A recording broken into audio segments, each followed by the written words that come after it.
आइए सुनते हैं मुंशी प्रेमचंद की लिखी कहानी शांति। जब मैं ससुराल आई तो बिल्कुल फूहड़ थी। न पहनने उड़ने का सलीका, न बातचीत करने का ढंग। सिर उठाकर किसी से बातचीत न कर सकती थी। आंखें अपने आप झपक जाती थीं।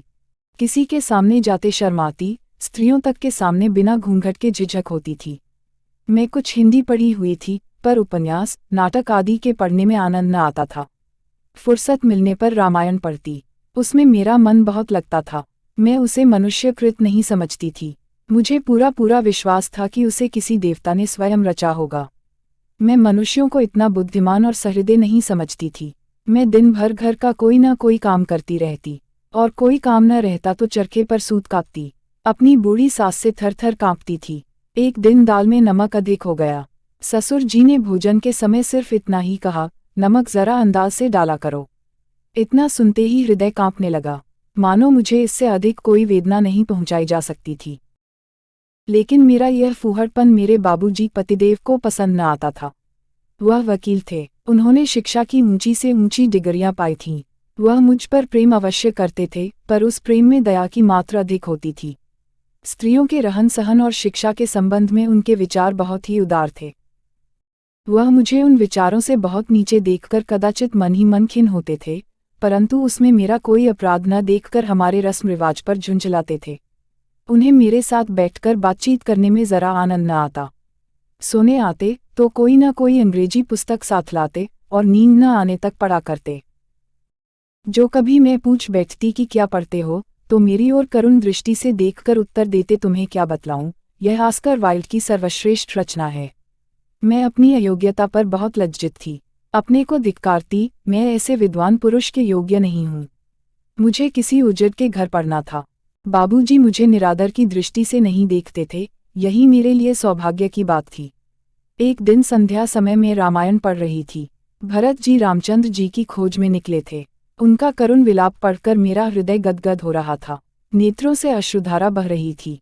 हृदय उमड़ा आता था। सहसा बाबूजी कमरे में आए।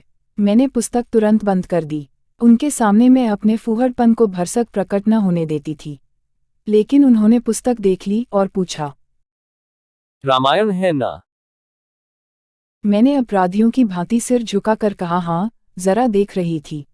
इसमें शक नहीं कि पुस्तक बहुत ही अच्छी भावों से भरी हुई है, लेकिन इसमें मानव चरित्र को वैसी खूबी से नहीं दिखाया गया जैसा अंग्रेज या फ्रांसीसी लेखक दिखलाते हैं।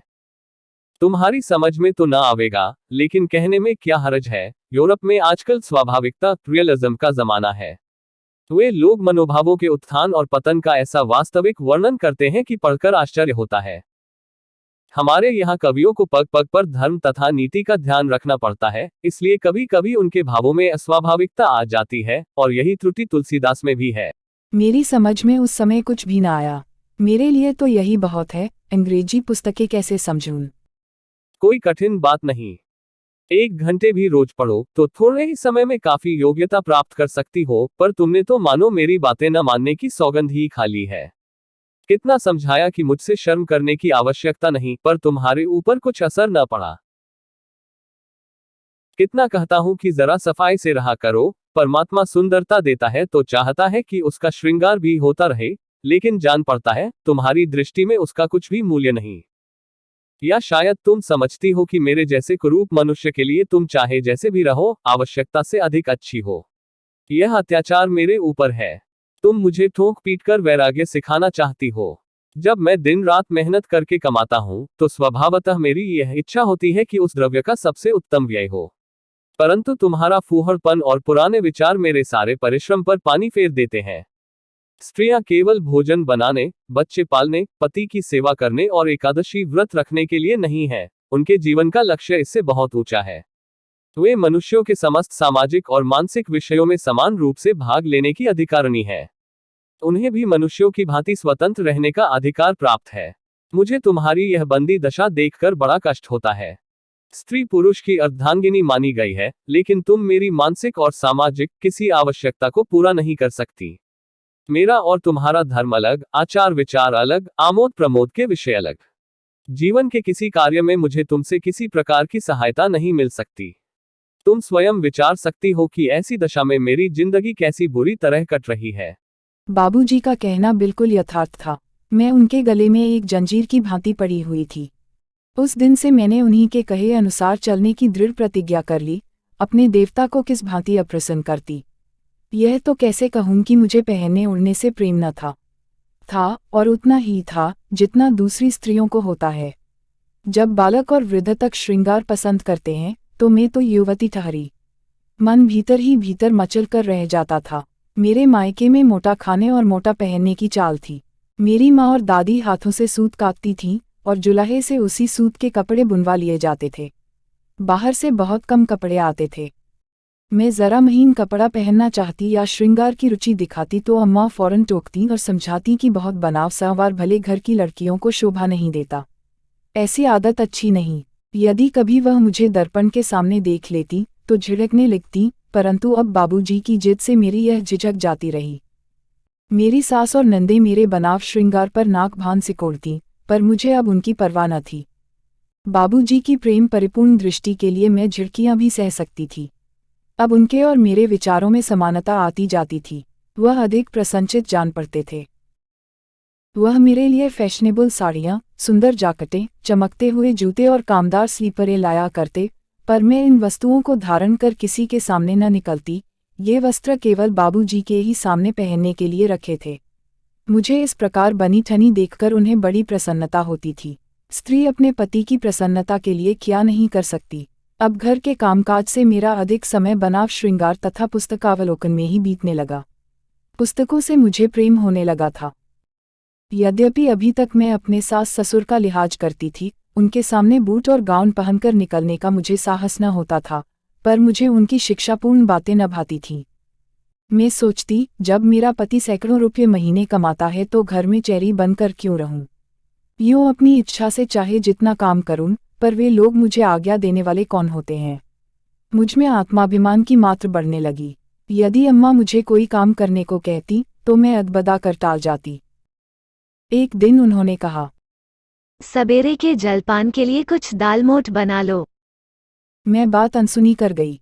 अम्मा ने कुछ देर तक मेरी राह देखी, पर जब मैं अपने कमरे से न निकली तो उन्हें गुस्सा हो आया।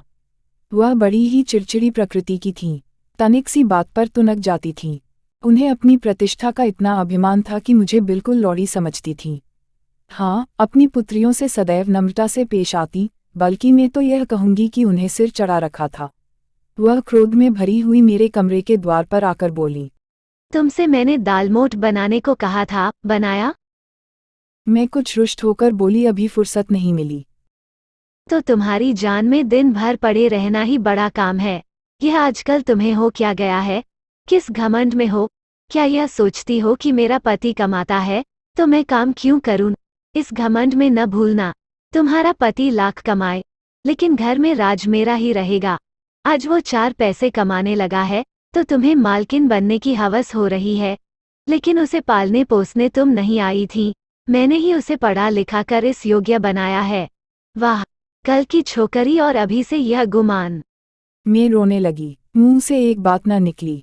बाबूजी उस समय ऊपर कमरे में बैठे कुछ पढ़ रहे थे।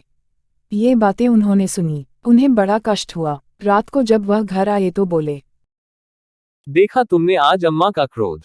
यही अत्याचार है जिससे स्त्रियों को अपनी जिंदगी पहाड़ मालूम होने लगती है। इन बातों से हृदय में कितनी वेदना होती है इसका जानना असंभव है। जीवन भार हो जाता है, हृदय जर्जर हो जाता है और मनुष्य की आत्मोन्नति उसी प्रकार रुक जाती है जैसे जल, प्रकाश और वायु के बिना पौधे सूख जाते हैं। हमारे घरों में यह बड़ा अंधेर है। अब मैं उनका पुत्र ही ठहरा उनके सामने मुंह नहीं खोल सकूंगा। मेरे ऊपर उनका बहुत बड़ा अधिकार है, अतएव उनके विरुद्ध एक शब्द भी कहना मेरे लिए लज्जा की बात होगी, और यही बंधन तुम्हारे लिए भी है। यदि तुमने उनकी बातें चुपचाप न सुन ली होती तो मुझे बहुत ही दुख होता। कदाचित मैं विष खा लेता। ऐसी दशा में 2 ही बातें संभव हैं, या तो सदैव उनकी घुड़कियों झिड़कियों को सहे जाओ, या अपने लिए कोई दूसरा रास्ता ढूंढो। अब इस बात की आशा करना कि अम्मा के स्वभाव में कोई परिवर्तन होगा, बिल्कुल भ्रम है। बोलो, तुम्हें क्या स्वीकार है? मैंने डरते डरते कहा, आपकी जो आज्ञा हो वह करें। अब कभी ना पढ़ूं लिखूंगी, और जो कुछ वह कहेंगी वही करूंगी। यदि वह इसी में प्रसन्न है तो यही सही। मुझे पढ़ लिख कर क्या करना है? पर यह मैं नहीं चाहता। अम्मा ने आज आरंभ किया है, अब रोज बढ़ती ही जाएंगी। मैं तुम्हें जितनी ही सभ्य तथा विचारशील बनाने की चेष्टा करूंगा, उतना ही उन्हें बुरा लगेगा और उनका गुस्सा तुम ही पर उतरेगा। उन्हें पता नहीं कि जिस आबहवा में उन्होंने अपनी जिंदगी बिताई है, वह अब नहीं रही। विचार स्वातंत्र्य और समयानुकूलता उनकी दृष्टि में अधर्म से कम नहीं। मैंने यह उपाय सोचा है कि किसी दूसरे शहर में चलकर अपना अड्डा जमाऊं। मेरी वकालत भी यहाँ नहीं चलती, इसलिए किसी बहाने की भी आवश्यकता न पड़ेगी। मैं इस तजवीज के विरुद्ध कुछ न बोली। यद्यपि मुझे अकेले रहने से भय लगता था, तथापि वहां स्वतंत्र रहने की आशा ने मन को प्रफुल्लित कर दिया। उसी दिन से अम्मा ने मुझसे बोलना छोड़ दिया। महरियों, पड़ोसनों और नंदों के आगे मेरा परिहास किया करती। यह मुझे बहुत बुरा मालूम होता था। इसके पहले यदि वह कुछ भली बुरी बातें कह लेती तो मुझे स्वीकार था। मेरे हृदय से उनकी मान मर्यादा घटने लगी। किसी मनुष्य पर इस प्रकार कटाक्ष करना उसके हृदय से अपने आदर को मिटाने के समान है। मेरे ऊपर सबसे गुरुतर दोषारोपण यह था कि मैंने बाबूजी पर कोई मोहन मंत्र फूंक दिया है। वह मेरे इशारों पर चलते हैं, पर यथार्थ में बात उल्टी ही थी। भाद्र मास था, जन्माष्टमी का त्योहार आया। घर में सब लोगों ने व्रत रखा। मैंने भी सदैव की भांति व्रत रखा। ठाकुर जी का जन्म रात को 12 बजे होने वाला था। हम सब बैठी गाती बजाती थीं। बाबूजी इन असभ्य व्यवहारों के बिल्कुल विरुद्ध थे।